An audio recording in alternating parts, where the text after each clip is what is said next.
হইতো তার বিক্রি করতো 10 টাকা, কিন্তু 1 কাঠা খেতে নীল চাষ করে 100 টাকা বিক্রি করতে পারে। সব মানুষ নীল চাষ করলো। দ্বিতীয় বছর এই নীল 200 টাকা করে বিক্রি গেল, তৃতীয় বছর 300 টাকা করে। এর পরের বছর নীলের চাষ এত বাড়লো, গোটা বাংলায় নীলের চাষ আর নীলের চাষ। এরপরে আন্তর্জাতিক মার্কেটে ইংরেজরা বলল, বেইমানেরা, বাটপাররা, সিটাররা। বাটপার সিটার কেন বলছি, আপনি দেখেন একটা মানুষ যদি বাটপারি করে, মানুষ কি কয়, আরে বাপরে এটা ব্রিটিশ। কথা কই না আপনারা, কি কয় না এটা ব্রিটিশ? আচ্ছা, ব্রিটিশ মানে বিশ্ব বাটপার। কেন কেন বলা হয়? এই বাটপারির ইতিহাসটা শুনে 3 বছর পরে 4র্থ বছর বলল যে আন্তর্জাতিক মার্কেটে আর নীল বিক্রি হবে না। এই কথা বলার পরে মানুষ, নীল তো আর খাওয়া যায় না, কাপড়ে দেওয়া যায়, নীল খাওয়া যায় না। এমন পরিস্থিতি হলো যে মানুষ না খায়া মরার দশা। বিদেশ থেকে মালামাল সাপ্লাই হচ্ছে না, খাদ্য নাই, দেশে খাদ্য নাই। এই বাংলার 3 ভাগের 1 ভাগ মুসলমান, 3 ভাগের 1 ভাগ মুসলমান না খায় মারা গেছে। 3 ভাগের 1 ভাগ মানুষ, মুসলমান সহ হিন্দু সহ, না খায় মারা গেছে। কথা শুনতেছেন আপনারা? হিন্দুদেরকে তারা সহযোগিতা করছে, কিন্তু মুসলমানদেরকে সাহায্য করে নাই। এবং মুসলমানরা ইংরেজদের কাছ থেকে পয়সা, টাকা পয়সা নিতে তারা প্রস্তুত ছিল না, কারণ তারা ছিল ইংরেজদের বিরুদ্ধে যোদ্ধা। এরপরে সর্বপ্রথম নীল সংগ্রহ করার জন্য কুঠি নির্মাণ করছি, কুঠি। এর মধ্যে একটা কুঠি ছিল বারহাট্টা, একটা ছিল জারিয়া, আর একটা ছিল মোহনগঞ্জ ওইদিকে, আর একটা ছিল ফুলপুর। এবার বিভিন্ন জায়গায় কুঠি নির্মাণ করেছিল, পুরা খানদুলিয়া। সর্বপ্রথম জারিয়া অঞ্চলের নীল কুঠিতে যারা আক্রমণ করেছিল ইংরেজদের বিরুদ্ধে, তাদেরকে হত্যা করে এই ভারতবর্ষে প্রথম জিহাদের সূচনা করেছিলেন এই বাংলার মাটিতে। এরা ছিল এই লেডির কান্দার পাগলবাড়ির লোকেরা। কথা ঠিক কিনা বলেন? সম্মানিত মুসলমান ভাই বন্ধুগণ, এই ইতিহাসটা আপনারা দেখেন। এই নেত্রকোনা নামকরণের পিছনে কারণ কি? নেত্রকোনা নামকরণের কারণ আপনি দেখবেন, গুগলে দেখবেন নেত্রকোনা কেন নামকরণ করা হইল। নেত্রকোনার নাম ছিল কালীগঞ্জ, নেত্রকোনার নাম ছিল কালীগঞ্জ। কিন্তু নেত্রকোনা কেন নামকরণ করা হইল, এটার পিছনের কারণ দেখেন। এই যে জায়গায় আক্রমণ হয়েছে, এটা ব্রিটিশে খবর গেল এটা হইল বাংলাদেশ, বাংলার নাটের কোনা। ইংরেজরা নাটের কোনা লিখতে বারবার তার বার্তা পাঠাইতে নাটের কোনা নেত্রকোনা হয়েছে, নেত্রকোনা। কথা শুনতেছেন নাকি আপনারা? ওই জারিয়াতে এখনো নাটের কোনা আছে, এই নামে নেত্রকোনা, অন্য কোনো কারণে নয়। সম্মানিত মুসলমান ভাই বন্ধুগণ, এই জারিয়ার অবদান অনেক বেশি।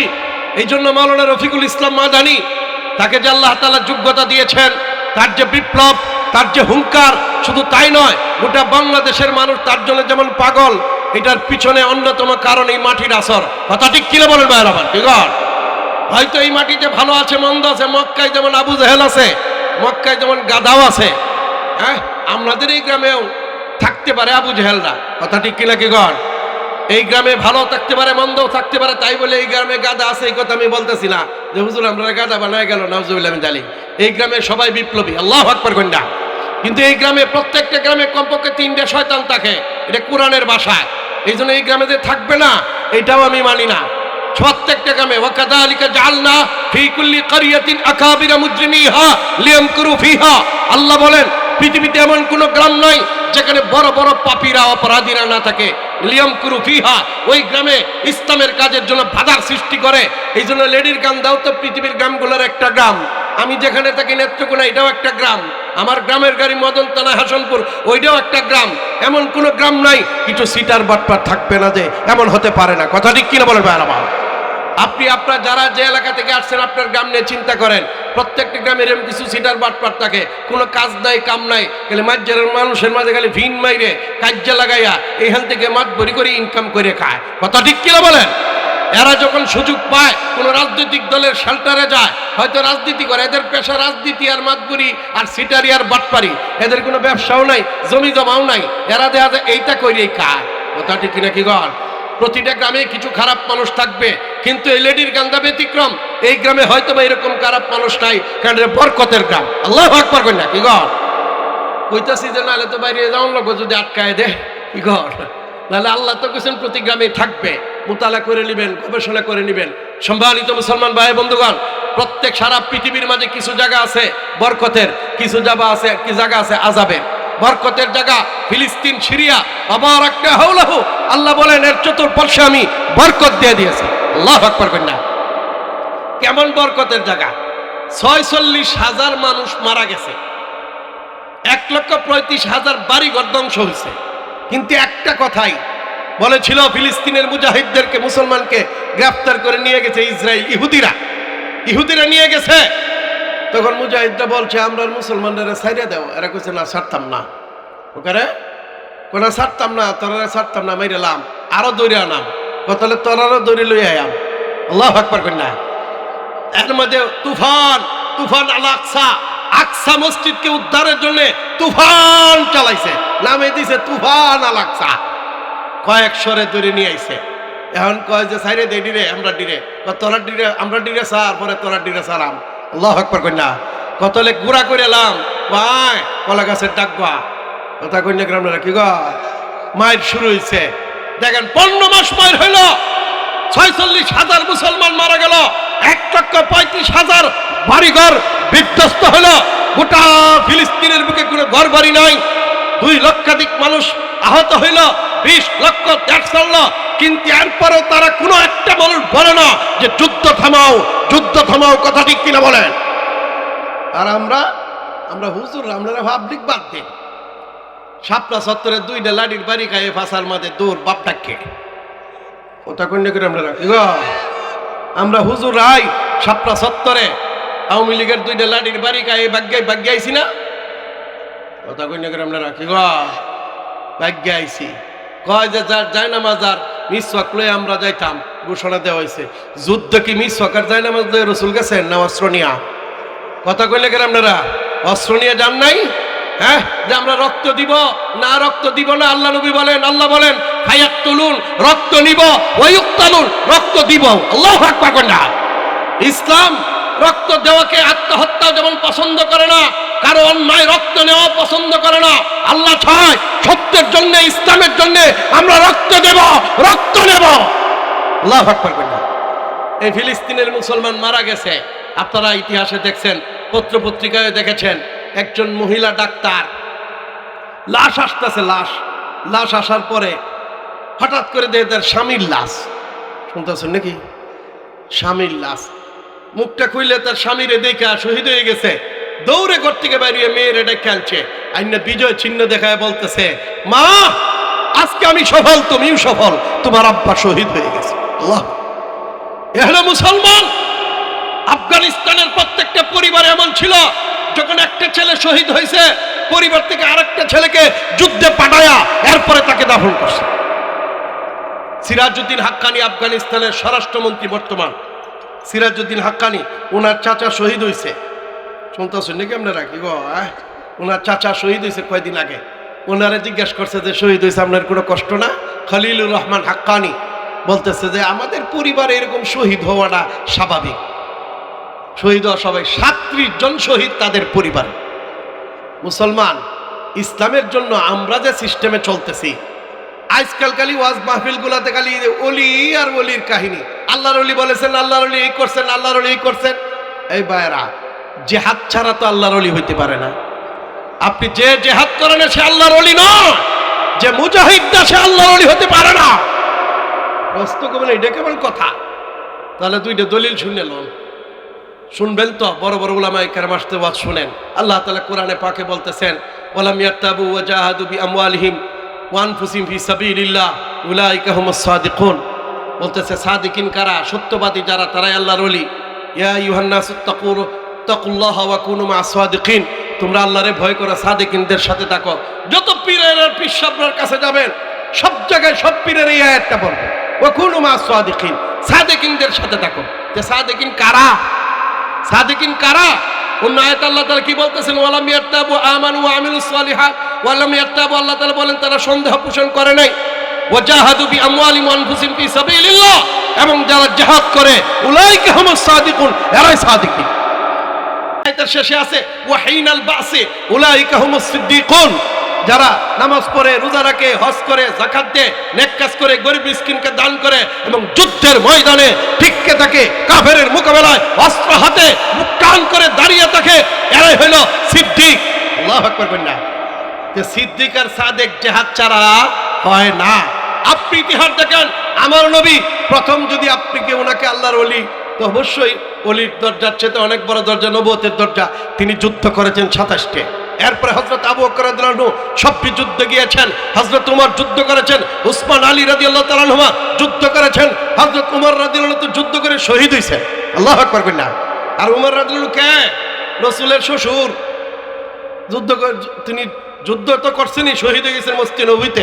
তিনি কাঁদে কাঁদে দোয়া করতেন, আল্লাহুম্মা রযুকনা শাহাদাতান কামিলাতান ফি সাবিলিক ওয়ারযুক মাউতি ফি বালাদি রাসূলিক। আল্লাহ, তোমার রাস্তা আমাকে শহীদে মৃত্যু দাও এবং আমি যেন তোমার শহরে থেকে মারা যাই। তখন মুসলিম রাষ্ট্র, ইসলামী শাসন, শহীদে মৃত্যু আবার মদিনার শহরে, এটা কেমনে হবে? তো কাফের নাই। হযরত আব্দুল্লাহ ইবনে মাসউদ রাদিয়াল্লাহু তাআলা আনহুর এক গোলাম ছিল, আগুন পূজা করত, অগ্নি পূজক, আগুন পূজা করত। আগুন, দুঃখের কথা, আমার বাংলাদেশের সব মানুষ আগুন পূজা করে। দুঃখের কথা, ওই যে শিখা চিরন্তন, শিখা অনির্বাণ নামে বাংলাদেশে 2টা আগুন জ্বালানো আছে। প্রতি বছর সেখানে পুষ্পমাল্য, পুষ্পস্তবক অর্পণের মাধ্যমে বাংলাদেশে অগ্নি পূজার বিস্তার ঘটানো হচ্ছে। কথা ঠিক কিনা বলেন? আমি আর ওই দিকে আলোচনা করতে চাই না। সম্মানিত মুসলমান ভাই বন্ধুগণ, আপনারা চিন্তা করেন, বুঝেন, সেই অগ্নি পূজক তিনি যখন ফজরের নামাজে দাঁড়াইলেন, ওনাকে আঘাত করলো ছুরি দিয়ে, আঘাত করে ওনাকে শহীদ করে দিল। উনি শহীদ হয়ে গেলেন। আল্লাহ ওনার শহীদি তামান্না কবুল করলেন, আবার সাথে সাথে ওনাকে মদিনার মাটিতেও শহীদ করলেন। আল্লাহু আকবার বলেন না?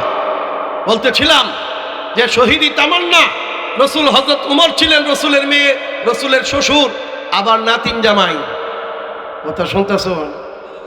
রসুলের আবার নাতিন জামাই, কিন্তু রসুলের নাতিন জামাই। আল্লাহু আকবার বলেন না? রসুলের নাতিন জামাই, রসুলের এক নাতিরে বিয়ে করছিলেন তিনি, নাতিরে বিয়ে করছিলেন, এই তরফের 2টা সন্তানও ছিল। আল্লাহু আকবার বলেন না? যাই হোক, ওই লম্বা আলোচনা করতে চাই না রসুলের পরিবার নিয়ে, রসুলের পরিবার নিয়ে সে লম্বা আলোচনা করতে চাই না। আল্লাহু আকবার বলেন না? হযরতে রসুলের জামাই হযরতে উসমান, উনি শহীদ হয়েছেন। রসুলের জামাই হযরতে আলী, উনি শহীদ হয়েছেন। আল্লাহু আকবার বলেন না? এমন কোন সাহাবী পাবেন না। রসুলের চাচা হযরতে হামজা শহীদ হয়েছেন, রসুলের চাচাতো হযরতে জাফর শহীদ হয়েছেন, রসুলের চাচা ভাতিজা শহীদ হয়েছেন, রাসূলুল্লাহ সাল্লাল্লাহু আলাইহি ওয়াসাল্লামের নাতি হযরতে হাসান শহীদ হয়েছেন, রসুলের নাতি হযরতে হুসাইন অন্যায়ের বিরুদ্ধে যুদ্ধ করতে গিয়ে ইয়াজিদের বিরুদ্ধে অস্ত্র হাতে নিয়ে কারবালার প্রান্তরে শহীদ হয়েছেন। আল্লাহু আকবার বলেন না? সমস্ত সাহাবারা, মক্কা জয় হয়েছে যুদ্ধের মাধ্যমে, ইয়েমেন জয় হয়েছে যুদ্ধের মাধ্যমে, বাহরাইন যুদ্ধের মাধ্যমে, কুয়েত কাতার যুদ্ধের মাধ্যমে, সিরিয়া যুদ্ধের মাধ্যমে, জর্দান যুদ্ধের মাধ্যমে, লেবানন যুদ্ধের মাধ্যমে, আপনি দেখেন ইরাক যুদ্ধের মাধ্যমে, পারস্য ইরান যুদ্ধের মাধ্যমে, কুর্দিস্তান যুদ্ধের মাধ্যমে, তুরস্ক যুদ্ধের মাধ্যমে, ইস্তাম্বুল কনস্টান্টিনোপল সেটাও যুদ্ধের মাধ্যমে, মিশর, মৌরিতানিয়া, লিবিয়া, তিউনিসিয়া, মরক্কো সবগুলো যুদ্ধের মাধ্যমে ভারতের বুকে ইসলামের বিজয় পতাকা উড্ডীন করেছেন মোহাম্মদ বিন কাসেম, সেটাও যুদ্ধের মাধ্যমে। বাংলা ইসলামের পতাকা উত্তোলন করেছেন ইখতিয়ার উদ্দিন মোহাম্মদ বখতিয়ার খিলজি, সেটাও যুদ্ধের মাধ্যমে। সিলেটে ইসলামের বিজয় পতাকা এনেছেন হযরতে শাহজালাল গরগোবিন্দের বিরুদ্ধে, সেটাও যুদ্ধের মাধ্যমে। নেত্রকোনায় প্রথম ইসলামী শাসন প্রতিষ্ঠিত হয়েছে হযরতে শাহ সুলতান কমরউদ্দিন রুমির মাধ্যমে, সেটাও জিহাদের মাধ্যমে। সেই বাংলাদেশের বিক্রমপুরে ইসলামী জিহাদের ডান্ডা উত্তোলন করেছিলেন বাবা আদম শাহ। আপনি গোটা পৃথিবীর ইতিহাস তালাশ করেন, যেখানে ইসলামের আলো জ্বলেছে সেখানে যুদ্ধের মাধ্যমে এলাকা জয় করেছে, এরপরে মানুষকে ইলমের দাওয়াত দিয়েছে। কথা ঠিক কিনা বলেন? সারা পৃথিবীর ইতিহাস যুদ্ধের ইতিহাস, আর আমরা অস্ত্র ছেড়ে দিয়ে, যুদ্ধ ছেড়ে দিয়া খালি দাওয়াত আর পীরপিরালি আর মাদ্রাসা শিক্ষা এইগুলো নিয়ে ইসলামকে জিন্দা করতে চাই।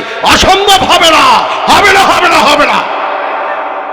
আপনাকে বুঝতে হবে, ইসলাম টিকায় রাখতে হলে রাসূল বলেন দিরওয়াতু সালামিল ইসলাম আল জিহাদু ফি সাবিলিল্লাহ। ইসলামের সর্বোচ্চ চূড়া হলো জিহাদ। ইসলামের সর্বোচ্চ চূড়া কোনটা? জিহাদ। সুবহানাল্লাহ কইনা? আসসালাতু উমুদুদ্দিন, নামাজ হলো দ্বীনের খুঁটি, আর এই চালটা হইল জিহাদ। 4টে ফিলার দাঁড় করায় দিলেন, আর যদি উপরে যদি ছাদ না থাকে মানুষ বসবাস করতে পারবে না, রোদ বৃষ্টিতে কষ্ট করবে, ধুলাবালিতে আক্রান্ত হবে। কোনোদিন এই জায়গায় মানুষ থাকে না, বসবাস করে না। ইসলামের ভাঁজবে না ভিত্তি। খুঁটি হইল কোনটি? খুঁটি হইল ভিলার, নামাজ, কালিমা, নামাজ, রোজা, হজ, যাকাত, ইসলামের ভাঁজটা খুঁটি। আর সালনা কুন্ডা দীর্ঘত সালাম সর্বোচ্চ চালা হইল জিহাদ। আজকে মুসলমান জিহাদ না করার কারণে গোটা পৃথিবীতে রোদ বৃষ্টি না, কাফেরদের দ্বারা আক্রান্ত হয়ে তারা নির্যাতিত, নিষ্পেষিত হচ্ছে। কথা শুনতেছেন নাকি আপনারা? শুনতেছেন আপনারা? সম্মানিত মুসলমান ভাই বন্ধুগণ, আর আজকে 1924 ইংরেজিতে পৃথিবী থেকে খেলাফত বিদায় নিয়েছে। 1924 ইংরেজিতে, আজকে 2024, 100 বছর পৃথিবীতে খেলাফত কিন্তু আসে নাই, কিন্তু ইসলামী শাসন আসছে। একমাত্র রাষ্ট্র আফগানিস্তানে কোরআনের শাসন 100 থেকে 100 প্রতিষ্ঠিত। এটা কি দাওয়াতের মাধ্যমে আইছে না মাইরের মাধ্যমে? বলেন, দাওয়াতের মাধ্যমে না মাইরের মাধ্যমে? জেহাদের মাধ্যমে। তাহলে জেহাদ ছাড়া, অস্ত্র ধরা ছাড়া আমেরিকাও বাপ ডাকতো না, রাশিয়াও বাপ ডাকতো না, ভারতও বাপ ডাকতো না। কথা ঠিক কিনা বলেন? আমার আগে আমার ভাই বলে গিয়েছেন, মুসলমান ভাই বন্ধুগণ, ইন্ডিয়া যে আমরা দেশে কুসাইয়া লাভ নাই। কারণ এরা আমাদের মতো, এই যে মার্কাজ শাহাবুদ্দিন, এরকম মাদ্রাসা আফগানিস্তানে সব, এই মাদ্রাসা স্কুল নাই। যে সমস্ত স্কুল ছিল সব নিয়ে মাদ্রাসা বানাইছে। তবে তাদের মাদ্রাসাগুলো আমাদের মাদ্রাসার মতো না। এখন আগে তো আমাদের মতো ছিল, এখন হইল মাদ্রাসার নির্দিষ্ট 8ম শ্রেণী পর্যন্ত পড়ার পরে এরপরে জেনারেল সাবজেক্ট সহ বিষয়ভিত্তিক আলাদা করে দেওয়া হয়। সব কিছুই আছে সেখানে। ওই মাদ্রাসার ছাত্ররা মাত্র 30,000, 19 বছর যুদ্ধ করছে পৃথিবীর 52টা রাষ্ট্রের সাথে। এর মধ্যে সবচেয়ে বড় রাষ্ট্রের মধ্যে একটাও ছিল, বড় রাষ্ট্র কয়েকটার মধ্যে একটা ছিল ভারত। ইন্ডিয়াও যুদ্ধ করছে। 19 বছর যুদ্ধ কইরে মুন্সি, মৌলবি, হুজুর, হাফেজ, কারি, টুফিওয়ালা, দাড়িওয়ালার সামনে বারবার হইছে। ওইয়া দেখছে এরার সাথে লড়লে খাসি বানায় আনবো। কথা কইলে কেন আপনারা? মারহাবা, আলহামদুলিল্লাহ, আলহামদুলিল্লাহ। বসে বল আপনি বল। আল্লাহু আকবার কন্যা, আল্লাহু আকবার কন্যা। এই যে আমাদের নেত্রকোনার সিংহ পুরুষ আইসে গেছে, কন্যা আলহামদুলিল্লাহ। এই আল্লাহর বান্দার উসিলায় প্রায় 400-র মতো মানুষ কালিমা পড়ছে, কন্যা আলহামদুলিল্লাহ। আপনার উসিলায় কয়জন পড়ছে? হ্যাঁ, এই নেত্রকোনার মাটিতে উনি একটা মাদ্রাসা করছেন। আল্লাহু আকবার কন্যা। এই নেত্রকোনার মাটিতে মাওলানা রফিকুল ইসলাম মাদানী সাহেব মাদ্রাসা করেছেন। এইগুলা শুধু মাদ্রাসা নাই, দেওবন্দের শাখা। দেওবন্দ মাদ্রাসা হয়েছিল 4টে উদ্দেশ্যে। দাওয়াত, পৃথিবীতে ইসলামের দাওয়াত ছড়ায় পড়বে। মুসলমানের মধ্যে ইলিয়াস রহমাতুল্লাহ শুরু করেছেন, কাফেরদের মধ্যে কালিম সিদ্দিকী শুরু করেছেন। আল্লাহু আকবার কন্যা।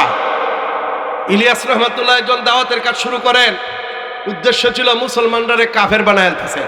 হিন্দুরা, খ্রিস্টানরা, হিন্দুরা কয় ঘরের ছেলে ঘরত ফেরা আস, ঘর ভাবছি। বর্তমানে ভারতের মাটিতে নরেন্দ্র মোদীর স্লোগান একটাই, ঘর ভাবছি, মুসলমান তোমরা হিন্দু হয়ে যাও। আল্লাহু আকবার কন্যা। সত্যেন্দ্রনাথ দত্ত তারা সহ ভারতে বিরাট একটা জামাত মুসলমানদেরকে হিন্দু বানানোর প্ল্যান করছে। এক হিন্দু যোগীর সাথে কাসেম নানুতুবি রহমাতুল্লাহ মোনাজারা হয়েছে। কি হয়েছে বলেন? মোনাজারা হয়েছে কাসেম নানুতুবি রহমাতুল্লাহ। মোনাজারা হিন্দু যোগী এমন খাওয়া দিছে, 7-8 জনের খাওয়া। কাসেম নানুতুবি দেওবন্দের প্রতিষ্ঠাতা ওনারে কইতেছে যে হুজুর যদি খাওয়ার মাঝে লাগাই দেয় তো আপনি ইনই ফেল। শুনতেছেন নাকি? কই বেটা, খাওয়ান যে যদি মোকাবেলা করার লাগে তাহলে আত্মি লাগায়া। কথা কন্যা করে আমার সাথে করলে না খায়া থাকতে হবে। উনি 14 দিন না খায়া থাকতে পারতেন। আল্লাহু আকবার কন্যা। এবং তিনি 1 মাস না ঘুমায়া থাকতে পারতেন। হঠাৎ করে একবার তিনি ডাক্তারের কাছে গেলেন, 20 দিন একবার একাধারে না ঘুমায় রইলেন। ডাক্তার বলতেছে যে আমার কি সমস্যা হয়েছে? মাথা ব্যথা শুরু হয়েছে। বলতে কি কারণে? যে আমি তো 1 মাস না ঘুমায় থাকতে পারতাম, এখন তো মাত্র 20 দিন না ঘুমায় রয়েছি, মাথা ব্যথা শুরু হয়েছে। হুজুর এরকম চিকিৎসা পৃথিবীর কোনো ডাক্তারের কাছে নাই। আর আমরা 1 রাত না ঘুমাইলেই উঠতে পারি, কারণ তাদের জীবনটা আল্লাহর জন্য ছিল। কথা ঠিক কিনা বলেন? কাসেম নানুতুবি রহমাতুল্লাহ আলাই, ওনার শিষ্য ইলিয়াস রহমাতুল্লাহ আলাই যে দাওয়াতের কাজ শুরু করেছিলেন, এর ছাত্র এখানে সবাই। কথা কন্যা করে এখানে সবাই এর ছাত্র। এরপরে পৃথিবীতে মুসলমান 2.5 কোটি, আর আছে 7.5 কোটি কাফের। ওদেরকে দাওয়াত দিবে কে? ইলিয়াস রহমতুল্লাহ বলেছিলেন সেই দাওয়াতের কাজ করবে আমার পরবর্তী প্রজন্মেরা। আলহামদুলিল্লাহ সেই কাজও শুরু হয়ে গেছে। কাফেরদেরকে দাওয়াত দেওয়ার জন্য প্রস্তুত আছেন তো ইনশাল্লাহ? কি গণ? 1 নম্বর দেওবন্দের উদ্দেশ্য ছিল দাওয়াত, 2 নম্বর তালিম। প্রতিটা গ্রামে গ্রামে মাদ্রাসা হবে, প্রত্যেকটা গ্রামে গ্রামে কিন্ডারগার্টেন খুলতে হবে। তৈরি আছেন ইনশাল্লাহ? স্কুল, প্রাইমারি স্কুলের জন্য একটা ছাত্র না যায়, কারণ আমরা 5 লাগাত কোরআন হাদিস সহ আমরা সব শিখাইতে চাই। বর্তমান বাংলাদেশে যে স্কুলের ব্যবস্থা আছে এটা হলো খ্রিস্টানদের ব্যবস্থা। কার বলেন? স্কুল কলেজ কালা কার? খ্রিস্টানের। কার? আপনি লর্ড ম্যাকেলে গুগলে সার্চ দিয়ে দেখবেন, লর্ড ম্যাকেলে এই ভারতবর্ষে যে শিক্ষা ব্যবস্থা দিয়েছিল তাকে বলা হয়েছিল তুমি এমন একটা শিক্ষা ব্যবস্থা দাও যে শিক্ষায় শিক্ষিত হলে এদেশের মানুষ খ্রিস্টান হবে। আমরা চলে গেলেও আমাদের চিন্তা চেতনা আদর্শ এই দেশে টিকে থাকবে। ঠিক তখন সেই প্রচলিত স্কুল কলেজের শিক্ষা ব্যবস্থাটা দিয়েছিল। এখন ইংরেজরা চলে গেছে প্রায় 80 বছর, পাকিস্তান হয়েছে 47-এ, প্রায় 80 বছর। 80 বছর পরে ওই বাংলায় পাকিস্তানে এখনো কোরআনের শাসন তো আসে নাই। কথা কই না কেন আপনারা? কি গো? এখনো ইসলামের কথা বলে বাধা দেয় কারা? ওই খ্রিস্টানদের সন্তানেরা, যারা খ্রিস্টানদের সিলেবাসে শিক্ষিত। কথা ঠিক কি বলেন? আমাদের একটা টার্গেট, এই বাংলার মাটিতে আমরা কোরআনের শাসন চাই। এই জন্য যা করা দরকার তাই করতে প্রস্তুত আছেন ইনশাআল্লাহ?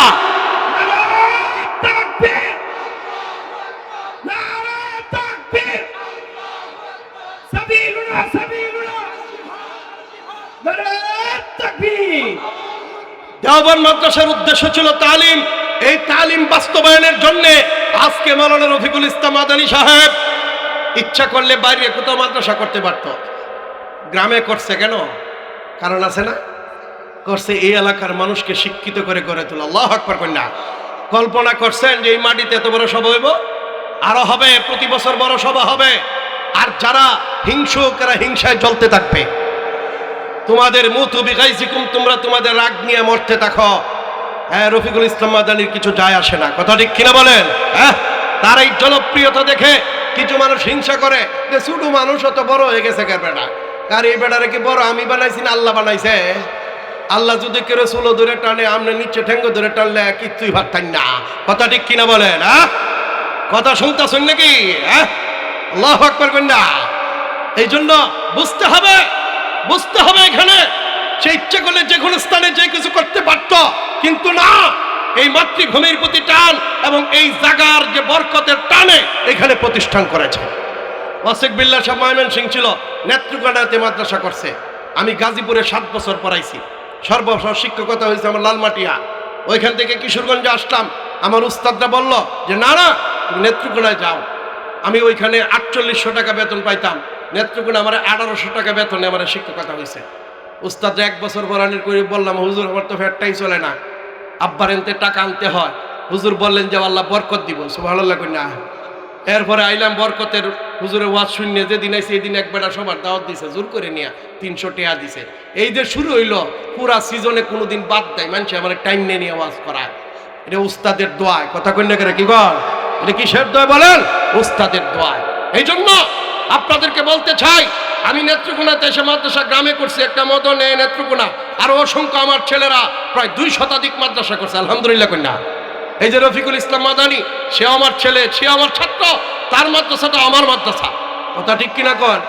অনেকে ভাবে যে আমার এখানে সভাপতি দিল, বাংলাদেশে নেত্রকোনাকে আরো বড় হুজুর নাই, এবং তার উস্তাদ হিসেবে তো আমারই দিব। আমার চেয়ে অনেক বড় বড় হাজারও থাকতে পারে, কিন্তু ওনারা তো তার উস্তাদ না। কথা কইলে কেন আপনারা? কি গো, এটা বুঝুন যে কারণ উস্তাদ না, যেহেতু এটা তো এটা আল্লাহর একটা নিসবত। রসুল থেকে নিয়ে আজ পর্যন্ত ছাত্র শিক্ষক এ সিনা বসিনা হয়, এটা সিনা সিনার মাধ্যমে এলেম ডাকছে। কথা ঠিক কি বলে? এই জন্য গাবরানির কিছু নাই, এই মাদ্রাসা আছে। দেওবন্দেরই একটা শাখা। দেওবন্দ যেরকম আজাদী আন্দোলন বিপ্লবে নেতৃত্ব দিয়েছে, এমন ভাবে এই মাদ্রাসাও বাংলার স্বাধীনতা ইসলামী শাসনের নেতৃত্ব দিবে একদিন। 3 নম্বর কাজ হলো তাজকিয়া, আত্মশুদ্ধির কাজ। এই আত্মশুদ্ধির কাজ উলামায়ে দেওবন্দ শুরু করেছিলেন বন্ডপীরদের মোকাবেলায়। আল্লাহু আকবার কন্যা। 4 নম্বর কাজ হলো জিহাদ। এই জিহাদের 2টা দ্বারা, একটা হলো মুসলমান দেশে সত্যের হক পথে দাওয়াত দেওয়ার মাধ্যমে সৎ কাজের আদেশ, অসৎ কাজের নিষেধ। আরেকটা হলো কাফেরদের সাথে, সেটা অস্ত্র হাতে যুদ্ধের মাধ্যমে। আল্লাহু আকবার কন্যা। ভাইয়েরা আমার, বলতেছিলাম এমন কোন সাহাবী পাবেন না যারা যুদ্ধ করে নাই। বাংলার স্বাধীনতার ইতিহাস দেখেন, ইসলামী শাসনের ইতিহাস দেখেন, যুদ্ধের ইতিহাস পাবেন। হ্যাঁ সম্মানিত মুসলমান ভাই বন্ধুগণ, ভারতে সুলতান মাহমুদ গজনবী 17 বার ভারত আক্রমণ করছে। আহমদ শাহ আব্দালি কতবার আক্রমণ করছে। শের শাহ সুরি কতবার আক্রমণ করছে। হিন্দুরা কোনোদিন আমাদের বন্ধু ছিল না। আল্লাহ বলেছেন এরা আমাদের শত্রু, ইহুদিরা আমাদের শত্রু, এরা আমাদের সাথে শত্রুতা করবেই। আর শত্রুর সাথে সুমাইয়ে গপ্প করবেন, চলবে না। প্রশ্ন হলো দলিল কি? আল্লাহ তো নিজেই, আল্লাহ নবী নিজেই দলিল। রসুলের জীবনী আমাদের অনুসরণীয়। 13 বছর দাওয়াত দিয়েছেন, ফিটনা খাইছেন, শব্দ করেন নাই। এরপরে দেশ ছাড়ছেন, বাতিলের সামনে আপোষ করেন নাই। দেশ ছেড়ে মদিনায় গিয়েছেন, তিনি অস্ত্র হাতে যুদ্ধে ঝাঁপিয়ে পড়েছেন। একসাথে 27টা যুদ্ধ করেছেন। 8 বছরের মাথায় মক্কা ইসলামের বিজয় পতাকা উড়িয়ে দিয়েছেন। তাহলে নবী, দয়াল নবী যদি মাইর দেয়, আমি কি নবীর চেয়ে বেশি বুঝি? দয়াল নবী মায়ের ছাড়া যদি হইতো, বলেন মায়ের ছাড়া যদি হইতো, যুদ্ধ ছাড়া যদি ইসলাম প্রতিষ্ঠা পাইতো, নবী তো মাইর দিল না। নবীর মাইর দেওয়ার কথা না। রসুল বলেন আব্দুল্লাহ ইবনে মাসউদ, আবু জাহেল নাকি মরে গেছে গা, তার গলাটা কেটে নিয়ে আও। আব্দুল্লাহ ইবনে মাসউদ বদরের যুদ্ধে গিয়ে দেখে এখনো মরছে না, বুকটা বয়ে গলাটা কাটতে রসুলের সামনে ইন্ডে মারি ফলাই দিছে। আল্লাহু আকবার কন্যা। কেন? তুমি এই জমিন আল্লাহর, এইটা আল্লাহর কথাই চলবে। আর তুমি আল্লাহর কথা বাদ দিয়ে তোমার কথা চালায় দিবা, তাহলে তুমি কি আল্লাহর চেয়ে বড়? আল্লাহর সাথে যখন তুমি চ্যালেঞ্জ করবা, আল্লাহর বন্দারা, আল্লাহর সৈনিকেরা, হিজবুল্লাহরা তোমার মতো অধ্যত্তকারী বেঈমানকে এই পৃথিবীতে থাকতে দেবে না, থাকতে দেবে না।